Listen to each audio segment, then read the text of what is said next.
Hello, good evening everyone. कैसे हैं आप लोग? उम्मीद करते सब अच्छे होंगे। तो क्या हो रहा है? चलिए, आज के क्लास में हम पढ़ने जा रहे हैं ये है काइनेटिक थ्योरी ऑफ गैस का दूसरा लेक्चर, जिसमें कि हम लोग पढ़ने जा रहे हैं। कल की क्लास में हमने पढ़ा था, बेसिकली क्या पढ़ा था?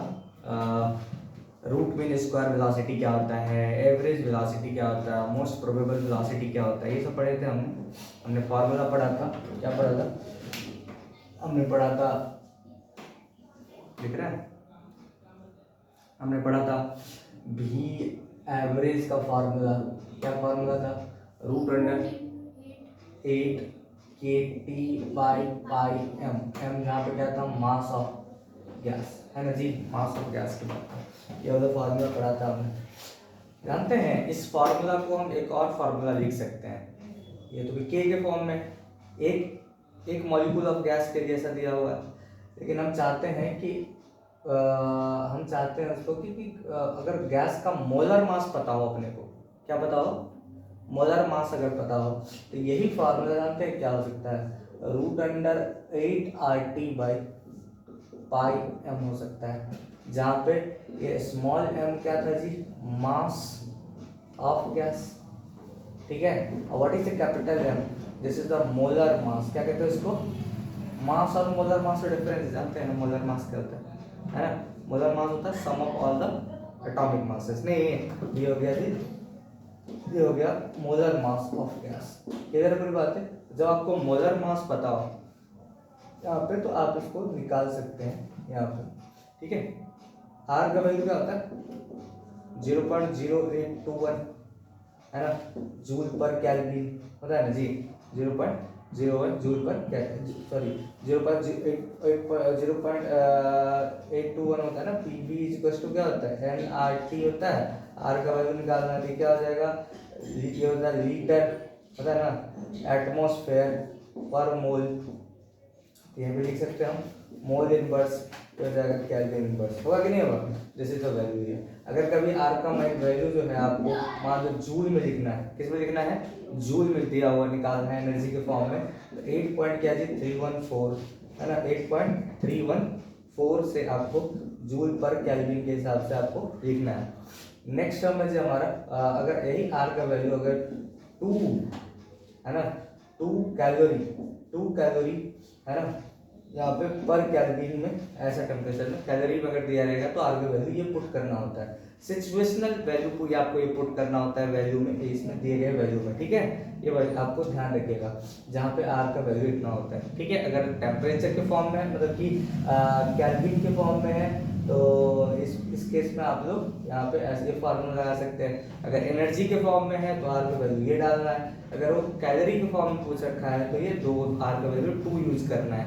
These are the experimental value. इसमें कोई थ्योरेटिकल कॉन्सेप्ट नहीं है, तो ये एक्सपेरिमेंट के हिसाब से इसमें वैल्यू को आपको पुट करना होता है। विदाउट नहीं ना? ठीक है। तो उसको वी एवरेज बराबर क्या हो गया? रूट अंडर 8 के टी बाई पाई एम, ये हो गया 8 R T by pi M. कोई डाउट नहीं? साफ कीजिए इसको। इसी प्रकार वी एवरेज तो हो गया ये आर टी के फॉर्म में, तो वी आर एम एस क्या हो जाएगा? रूट मीन स्क्वायर क्या हो जाएगा? दैट इज रूट अंडर, ये क्या था फॉर्मूला? क्या था जी? 3 के टी बाई एम था ना? यही फॉर्मूला था आर एम एस में। तो इसको क्या हो जाएगा बच्चों? ये हो जाएगा 3 R T by capital M, ये होगा, ये हो गया। अच्छा, बी मोस्ट प्रोबेबल वेलोसिटी हमने देखा था, ये क्या था जी फॉर्मूला?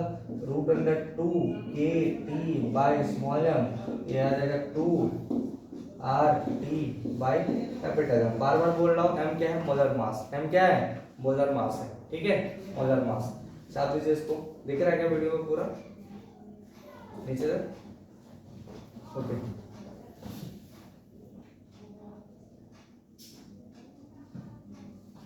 तो इसी के साथ जो है आप दीजिए इसको guys.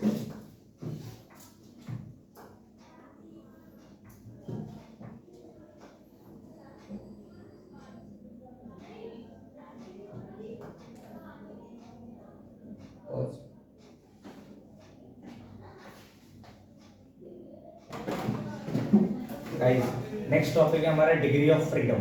What do you mean by degree of freedom?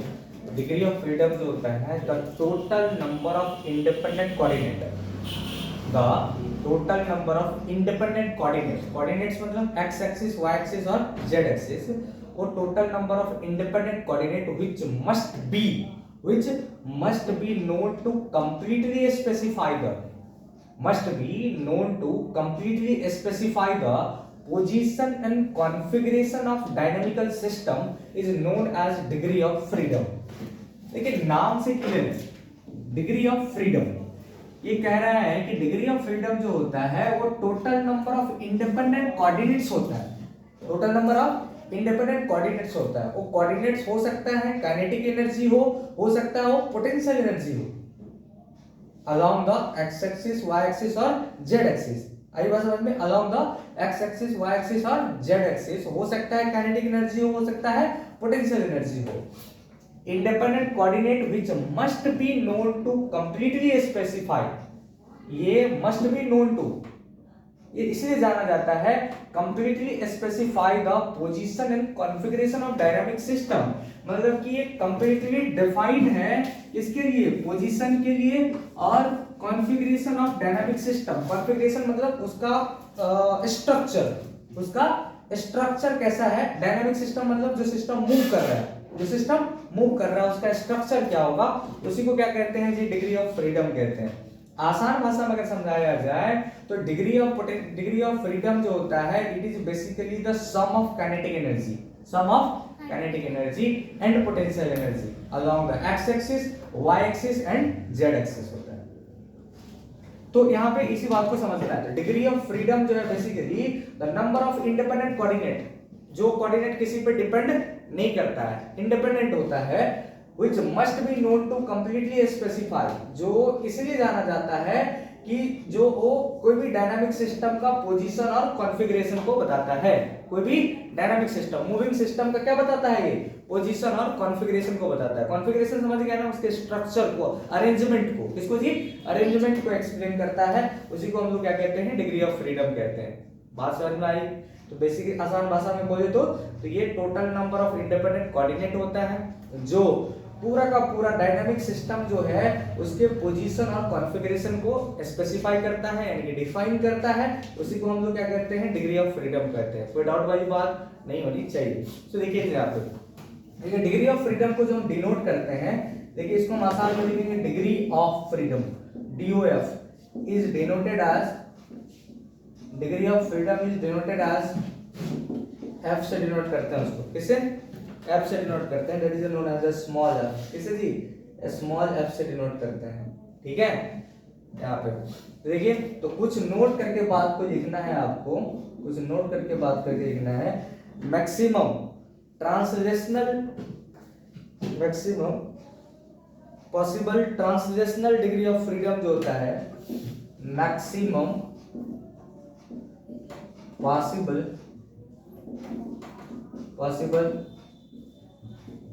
Translational, maximum possible translational degree of freedom, degree of freedom जो होता है वो किसके बराबर होता है, R3। कितना होता है जी, ट्रांसलेशनल। ट्रांसलेशनल मतलब क्या होता है, ट्रांसलेशनल मतलब जो स्ट्रेट लाइन में चल रहा होगा, नहीं समझे, इसके 3 होता है। वो क्या होता है, जैसे कि half m vx square plus half m vy square plus half m vz square होता है। समझ गए, 1 2 3 हुआ कि नहीं हुआ, इंडिपेंडेंट टर्म है यहाँ पे। तो velocity, kinetic energy along x axis, kinetic energy along y axis and kinetic energy along z axis यहाँ पे हुई। कोई डाउट वाली बात नहीं है। तो ध्यान रखें, ट्रांसलेशनल मतलब स्ट्रेट लाइन में जो सिर्फ चल रहा होगा, है कि नहीं। ट्रांसलेशनल मतलब जो सिर्फ चल रहा होगा उसको कहते हैं ट्रांसलेशनल। तो इसको कहते हैं half M vx square, half M vy square, half M vz square. ये डिग्री ऑफ फ्रीडम जो है ट्रांसलेशनल के लिए याद रखना है आपको, कितना याद रखना है। नेक्स्ट जो है, छाप दिए इसको, छाप दिए, ओके। तो लिखिए जी, नेक्स्ट जो है इसमें ऊपर मिटाऊंगा, इस ले लीजिए स्क्रीनशॉट इसका, लिखिए जल्दी लीजिए, हो गया। चलिए नेक्स्ट टर्म है इसमें ठीक है जी, नीचे दिख रहा है क्या उसमें ऊपर में? यहाँ से दिख रहा है, हाथ दिख रहा है मेरा, यहाँ से दिख रहा है ये, ठीक है, ओके फाइन। चलिए देखिए उसमें नोट नंबर 2 में, नोट नंबर 2 में, नोट नंबर 2 में क्या होगा, मैक्सिमम पॉसिबल अभी ट्रांसलेशनल था ना, अभी जो है maximum possible rotational, maximum possible rotational degree of freedom क्या होगा, maximum possible rotational degree of freedom are 3। ये भी कितने होते हैं, 3 पॉसिबल डिग्री ऑफ फ्रीडम कितने होते हैं, 3 होते हैं। That is the half I, I is the moment of inertia, ठीक है, ये क्या हो गया, ओमेगा स्क्वायर, ठीक है, हाफ आई, तो moment of inertia along the X axis and this is the omega is the angular velocity along the Y axis and the same term is here. तो क्या होता है रोटेशनल में, rotation जब होता है तो वहां पे अगर कोई पार्टिकल सर्कुलर पाथ पे अगर रोटेट करता है रोटेशनल मोशन में, तो एंगुलर स्पीड से रोटेट करता है, कितना से, एंगुलर स्पीड ओमेगा से, और उसके पास में एक मोमेंट ऑफ इनर्शिया भी होता है रोटेशनल केस में, तो half I X omega square plus क्या हो जाएगा, half I Y omega Y का square plus half I Z omega Z का स्क्वायर होता है, ओमेगा जेड का स्क्वायर। क्लियर है, ये बात होती है यहाँ पे।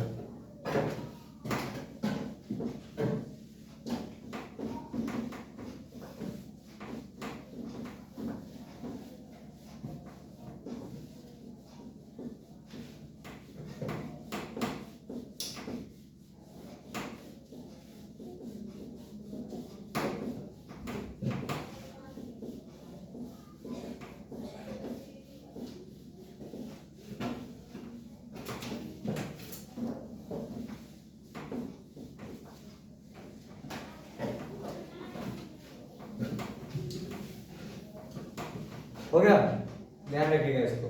तो ये हो गया आपका, इसके लिए भी क्या होता है, 3 होता है, तो रोटेशनल डिग्री ऑफ फ्रीडम भी कितना होता है, 3। तो हमने क्या बोला, याद रखने वाली point, important point, translational degree of freedom कितना होता है, 3, रोटेशनल डिग्री ऑफ फ्रीडम कितना होता है, 3। ये सब याद रखना है, आगे हमारा क्वेश्चन में इसका इस्तेमाल होगा, यूज होगा हमारे लिए, ठीक है। नेक्स्ट है हमारा, देखिए वाइब्रेशनल डिग्री ऑफ फ्रीडम जो होता है, नेक्स्ट देखिए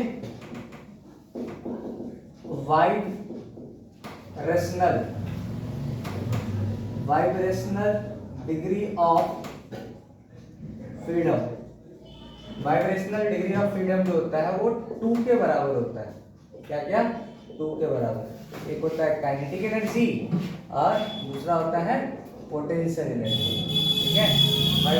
वाइब्रेशन में क्या होता है, ट्रांसलेशनल में सिर्फ काइनेटिक एनर्जी होगा, रोटेशनल में सिर्फ काइनेटिक एनर्जी होगा, पर वाइब्रेशन में 2 चीज होता है, काइनेटिक एनर्जी होता है और पोटेंशियल एनर्जी भी होता है। तो ये क्या हो गया जी, ये हो गया आपके 2, ठीक है।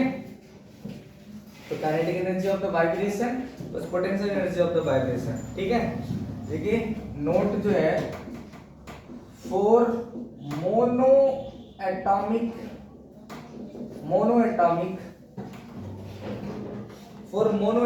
एलिमेंट, अगर मोनो एटम समझते हैं कितना, जिसका एक ही एटम हो, ठीक है।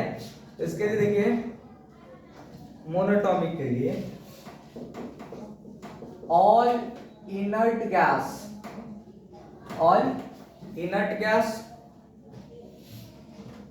ठीक है, ऑल इनर्ट गैसेस, ठीक है, या क्या है, helium, neon, argon, krypton, जेनन, Renan, है ना जी। ये सभी के लिए कितना होता है जी, डिग्री ऑफ फ्रीडम जो होता है DOF, मतलब कि degree of freedom equal to जो होता है वो 3 होता है, और सिर्फ ये ट्रांसलेशनल होता है। इसमें क्या होता है, ट्रांसलेशनल होता है, याद रखिएगा। तो ट्रांसलेशनल डिग्री ऑफ फ्रीडम कितना होता है, 3, रोटेशनल इज द 3, है ना, सॉरी रोटेशनल जो है, अभी वो देखा हमने रोटेशनल में 3 होता है, और हमने देखा वाइब्रेशनल में 2 होता है। ठीक है, ध्यान रखिए, याद रखना आपको मोनो एटॉमिक के लिए कितना होता है डिग्री ऑफ फ्रीडम 3। एग्जाम में एग्जाम क्वेश्चन आएगा तो हमारा एग्जाम्पल्स में या फिर क्वेश्चन में यूज होगा। अगर कोई मोनो एटॉमिक एलिमेंट है उसके लिए डिग्री ऑफ फ्रीडम कितना होगा 3 यूज करना है। ठीक है, देखिए नेक्स्ट है 4 डायटॉमिक।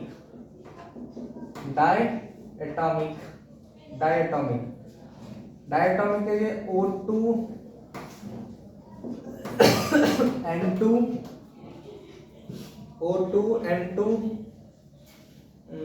H2 etc। इन सब के लिए क्या होगा डिग्री ऑफ फ्रीडम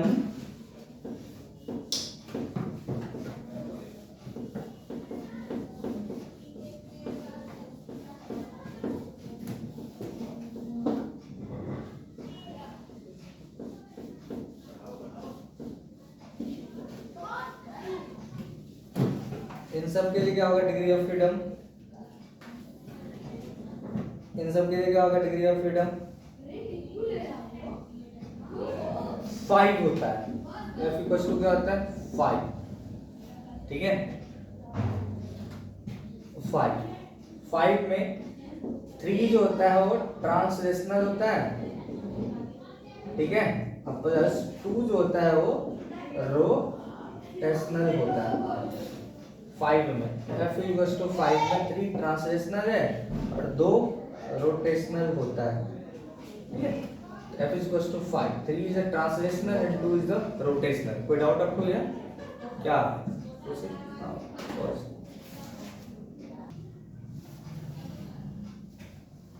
ठीक है, तो देखिए यहाँ पे फॉर डायटॉमिक के लिए हमने देखा है कि डिग्री ऑफ फ्रीडम का वैल्यू क्या होता है 5 होता है, जिसमें 3 ट्रांसलेशनल होता है और 2 रोटेशनल होता है। आई बात समझ में?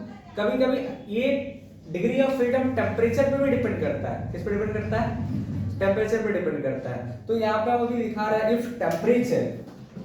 इफ नेक्स्ट पॉइंट में इसके बाद इफ टेम्परेचर जो है सुन लीजिए पहले, if temperature is less than 70 kelvin है। क्या जी?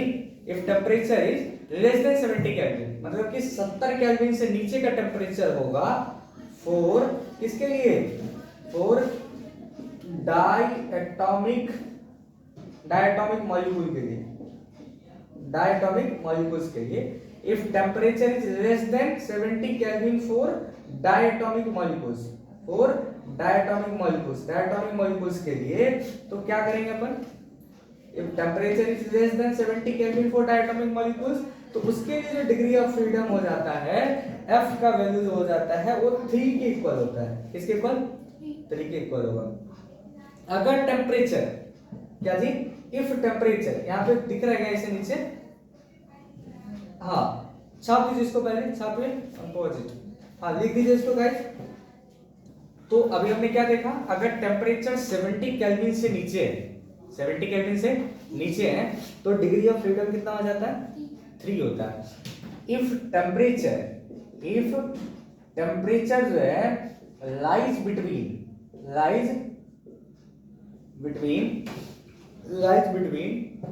250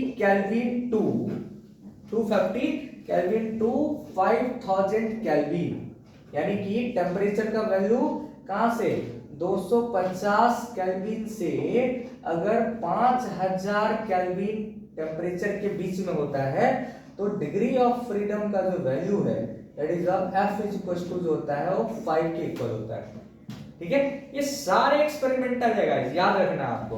क्या समझे? अगर टेम्परेचर कहां पे जी 250 से 5000 केल्विन के बीच में है तो यानी कि उसका डिग्री ऑफ फ्रीडम कितना होगा 5 के इक्वल होगा। अंडरस्टैंड? नेक्स्ट तीसरा पॉइंट जो होगा इफ टेम्परेचर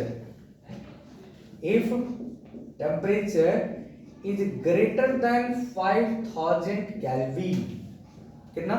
5000 केल्विन से ज्यादा होता है, देन डिग्री ऑफ फ्रीडम जो है F इज इक्वल टू जो होता है वो 7 के बराबर होता है।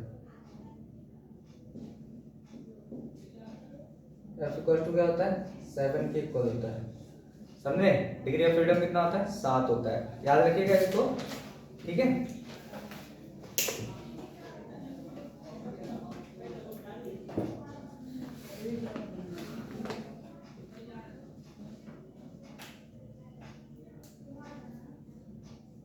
कोई दिक्कत वाली बात नहीं होनी चाहिए, ठीक है।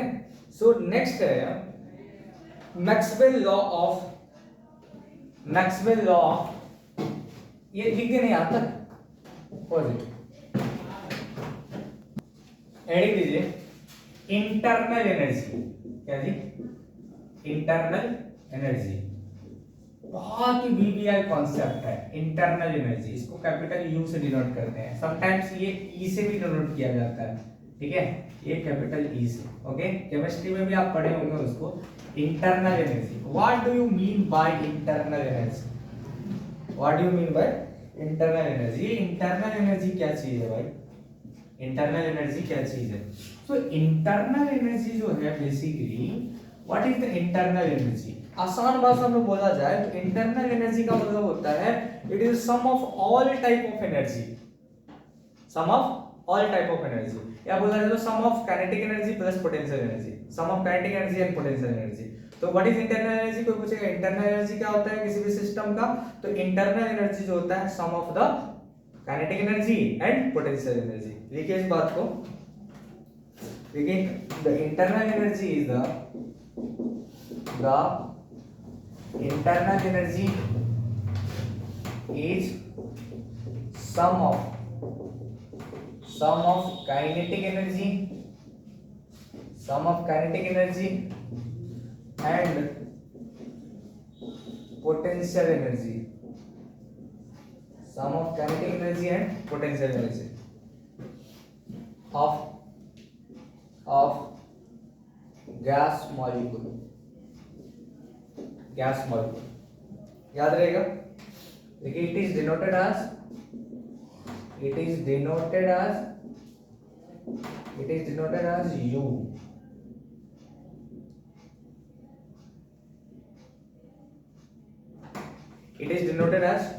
किसे डिनोट करते हैं? उसको यू से डिनोट करते हैं।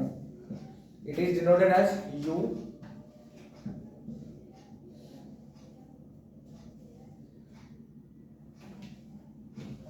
ठीक है।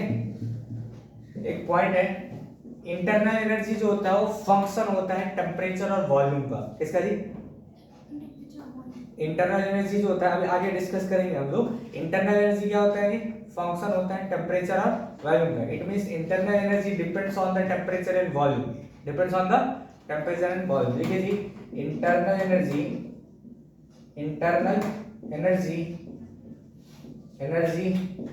इज function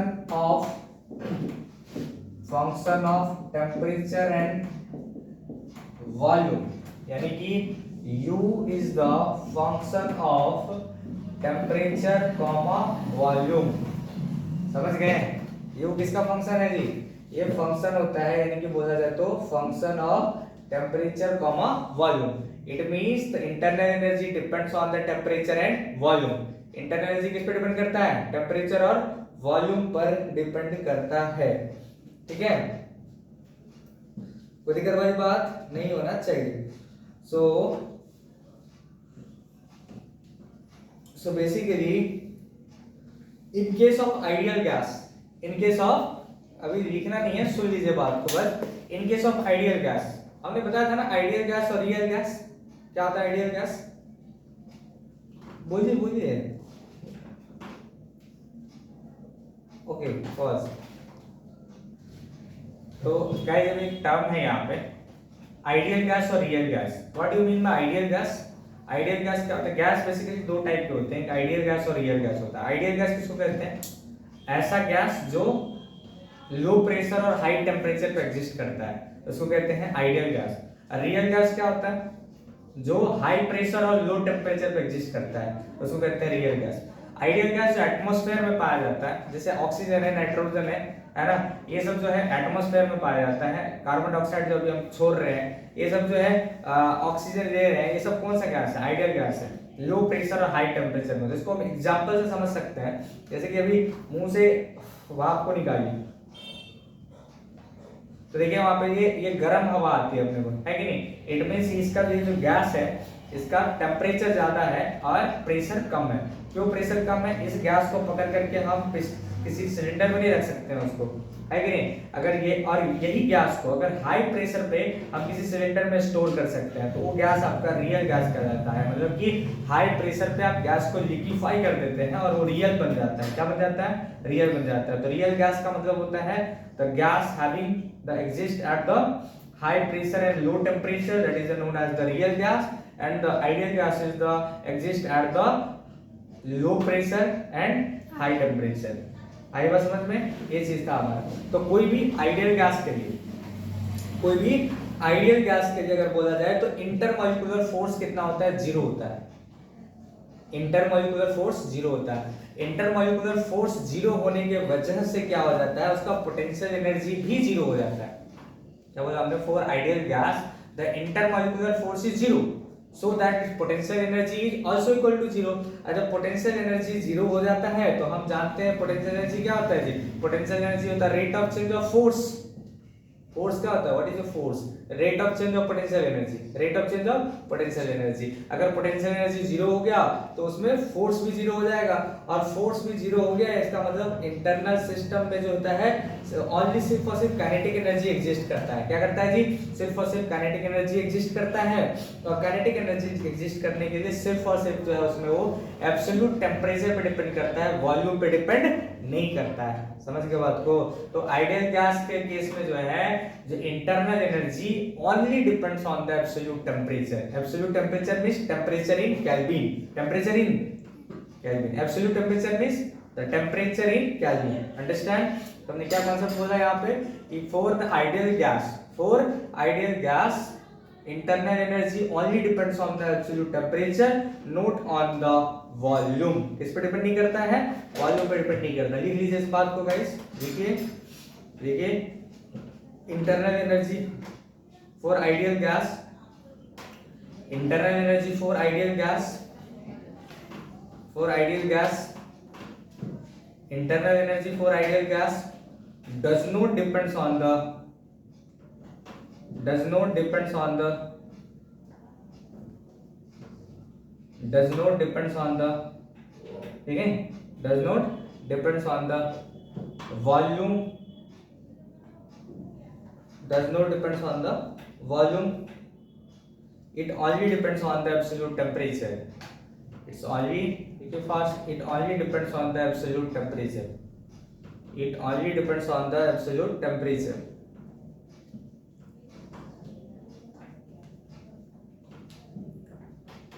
ओके, सो कहा जाए मतलब कि इस भाषा को अगर मैं बोला जाए, ऐसे लिखा जाए तो ऐसे लिखेंगे शब्दों में, मतलब कि इसका एक एक्सप्रेशन देखिए कैसे लिखेंगे।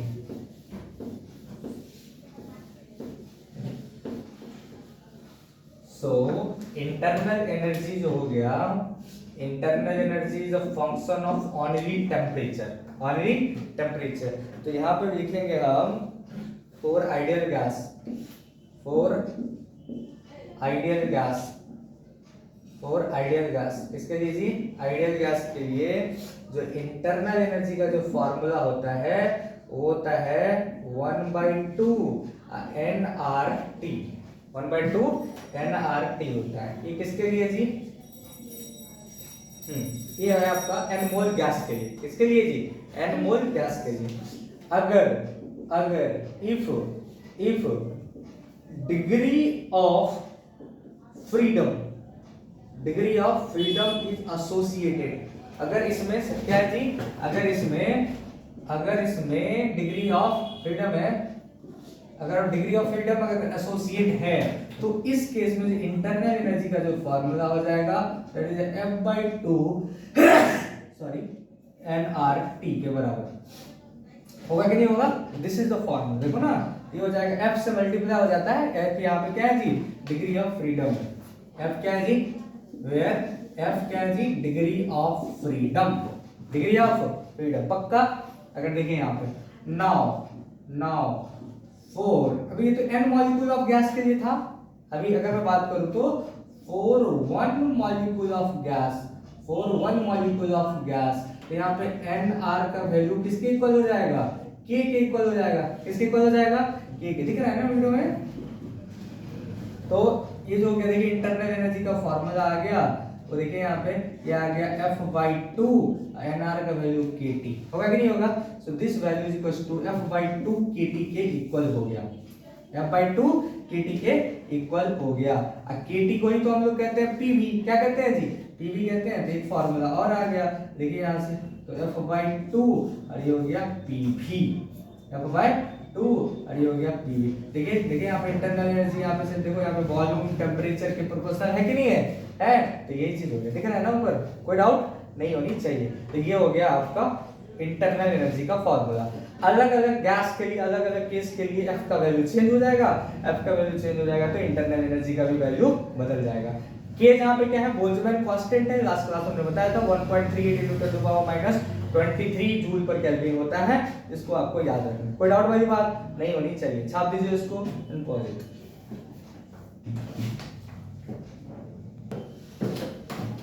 गाइस एक क्वेश्चन है इसी बेसिस पे, क्या क्वेश्चन है जरा गौर से सुनिएगा।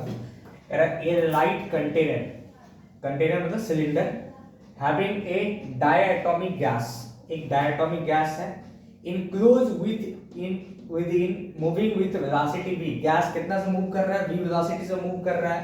गैस का मास कितना है, m दे दिया है, ओके। कह रहा है n नंबर ऑफ मोल्स कितना है, n है, नंबर ऑफ मोल कितना दिया हुआ है, n दे दिया है। कह रहा है what is the kinetic energy of the gas with respect to centre of mass, centre of mass के रिस्पेक्ट में गैस का काइनेटिक एनर्जी क्या होगा, ठीक है। दूसरा क्वेश्चन पूछा what is the kinetic energy of the gas with respect to ground, ground के रिस्पेक्ट में काइनेटिक एनर्जी क्या क्या होगा उसका, वो कैलकुलेट करना है आपको। लीजिए स्क्रीनशॉट और सॉल्व कीजिए, आपको आंसर लिखिए जल्दी से, ठीक है। ले लीजिए स्क्रीनशॉट, आंसर कीजिए, ठीक है। पॉजिटिव कह रहा है कि कंटेनर है, कंटेनर में गैस का मास m है और v वेलोसिटी से मूव कर रहा है, गैस मॉलिक्यूल इसको मूव कर रहा है, तो क्या होगा जी, गैस के पास काइनेटिक एनर्जी होगी, गैस के पास काइनेटिक एनर्जी होगी, और कंटेनर में है तो एसोसिएट होगा एनर्जी के साथ में, तो उसमें ये इंटरनल एनर्जी को रिप्रेजेंट करता है। किसको रिप्रेजेंट करेगा, internal energy. What is internal energy, sum of kinetic energy and potential energy. Container में है तो पोटेंशियल एनर्जी 0 होगा, तो बचेगा सिर्फ और सिर्फ काइनेटिक एनर्जी। क्या बचेगा, काइनेटिक एनर्जी। तो यहाँ पे बात कर रहा है, पहला क्वेश्चन में कह रहा है वो सॉल्यूशन नंबर 1, सॉल्यूशन नंबर 1 में what is the kinetic energy of the gas, what is the kinetic energy of the gas with respect to center of mass, with respect to center of mass of the system, center of mass of the system के लिए क्या होगा kinetic energy, what is the kinetic energy of the gas with respect to center of mass of the system, center of mass of the system के लिए क्या होगा, कुछ नहीं करना है। तो सेंटर ऑफ मास के लिए हमने अभी पढ़ा था, काइनेटिक एनर्जी का जो फॉर्मूला हो जाएगा वो हो जाता है F/2, है ना, ये हो जाएगा nRT, F/2 nRT, सिंपल है। अच्छा बताओ, ये यूज कर दिया पहले सवाल में कि डायटोमिक है, क्या ये डायटोमिक गैस है, क्या कर रहा है, डायटोमिक गैस है। डायटोमिक के लिए क्या होता है, वहां पे F बराबर 5, F इक्वल टू क्या होता है 5, तो हम जानते हैं डायटोमिक के लिए F बराबर क्या होता है 5 है, तो kinetic energy along the centre of मास क्या हो जाएगा, क्योंकि कंटेनर में है ना, तो सेंटर ऑफ मास किसके लिए हो गया F/2, 5/2, ये हो गया nRT। कोई डाउट, समझे, ये हो गया F/2 nRT, ठीक है, आंसर हो गया बस। दूसरा क्वेश्चन क्या पूछा है, दूसरा क्वेश्चन पूछा है what is the kinetic energy of the gas with respect to ground, ground के रिस्पेक्ट में काइनेटिक एनर्जी कितना होगा। भाई ग्राउंड के रिस्पेक्ट में अगर हम पार्टिकल का देख रहे हैं तो ग्राउंड पे कितना होगा काइनेटिक एनर्जी, हाफ mv²। तो kinetic energy of the gas जो है विद रिस्पेक्ट टू ग्राउंड के रिस्पेक्ट में देखा जाए तो उसमें दो प्रकार की काइनेटिक एनर्जी होगा। एक तो पार्टिकल में सिलेंडर में है तो उसका kinetic energy half mv², generally होता है ना हाफ mv², और दूसरा जो होता है पार्टिकल सेंटर ऑफ मास के रिस्पेक्ट में भी होगा, तो kinetic energy with respect to ground जो हो जाएगा वो किससे किसके इक्वल हो जाएगा, हाफ mv², क्या जी, हाफ mv², यानी कि बोला जाता है kinetic energy of the centre of mass, ठीक है। और kinetic energy of gas with respect to centre of mass, kinetic energy of centre of mass के रिस्पेक्ट में काइनेटिक एनर्जी हो जाएगा विथ रिस्पेक्ट टू ग्राउंड, अब प्लस यहाँ पे हो जाएगा kinetic energy with respect to क्या जी, सेंटर ऑफ मास, ठीक है। तो ये हो जाएगा half mv², half M B square. अब प्लस ये kinetic energy with respect to centre of mass के कारण कितना आ गया है 5/2 nRT। होगा कि नहीं होगा? तो ये दोनों को जोड़ देंगे, m दिया है b दिया है, इसलिए ये हो गया आंसर आपका। ठीक है, हमने क्या किए, पहला वाला में कह रहा है कि सेंटर ऑफ मास के वर्ड कितना होगा, तो ये हो गया, हमने फार्मूला डाल दिया, काइनेटिक एनर्जी का फार्मूला था ना F/2 nRT, तो यहाँ फार्मूला F बराबर 5 है क्योंकि डायटोमिक हो गया, ये हो गया सेंटर ऑफ मास। किसके वर्ड जी? Centre of mass. ओके, अब पूछ रहा है ग्राउंड के रिस्पेक्ट में क्या होगा, तो भाई ग्राउंड के रिस्पेक्ट में हाफ में बी स्क्वायर तो होगा ही होगा, अब प्लस में सेंटर ऑफ मास के रिस्पेक्ट में भी होगा, होगा कि नहीं होगा? तो यहाँ पे हाफ में बी स्क्वायर में सेंटर ऑफ मास वाला जोड़ दिए, ये हो गया हमारा फाइनल आंसर। कोई डाउट अप टू ये नहीं है। नेक्स्ट क्लास में हम लोग पढ़ेंगे इंडिकेटर डायग्राम और थर्मोडायनामिक्स स्टार्ट करेंगे। क्या स्टार्ट करेंगे? थर्मोडायनामिक्स। ये था हमारा kinetic theory of gases. Okay, तो नेक्स्ट क्लास में हम स्टार्ट करेंगे थर्मोडायनामिक्स। अंडरस्टैंड? चलिए, कोई डाउट नहीं?